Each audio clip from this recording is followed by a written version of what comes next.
வரல? மனுஷனோட எண்ணம் அடிக்கடி நினைச்சபடி எல்லாம் நடக்க நிர்பந்தப்படுத்திட்டே இருக்கும். அதிக கற்பனை ஆசைத்து எரிய ஆரம்பிச்சிடும். உன் கணவர் எங்க காணோம்? அவர்கிட்ட இதை சொல்லல ஃபாதர். இதெல்லாம் சொன்னா நிச்சயம் அவருக்கு என் மேல ஒரு தப்பான அபிப்பிராயம் வந்துடும். நீ செஞ்சது சரிதான்.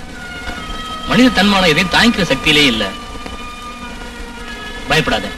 இயேசு கிறிஸ்துவோட சிலுவை கொடுக்கிற, அதை எப்பவுமே உங்ககிட்ட பத்திரமா வச்சுக்க.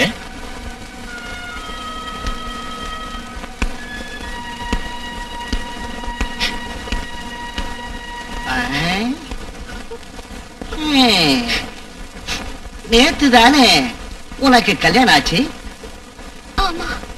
அப்ப உன் புருஷன் எங்க?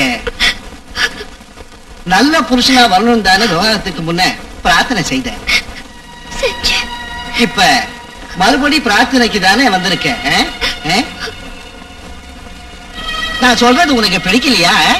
நான் புரிஞ்சுக்கிட்டேன். உன்ன மாதிரி பொண்ணுங்களை பத்தி லூகாஸ் 28வது அத்தியாயத்துல நான் படிச்சிருக்கேன். நீ ஒரு பாவி. அதுக்கு தகுந்த பிராயச்சித்தை செஞ்சா உனக்கு சொர்க்கத்துல இடம் கிடைக்கும். நான் ஒண்ணு சாதாரண குட்டி ஃபாதர் இல்ல.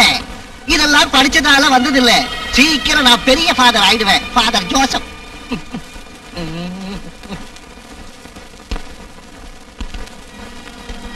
இந்தம்மா,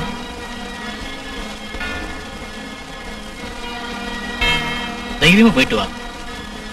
God bless you.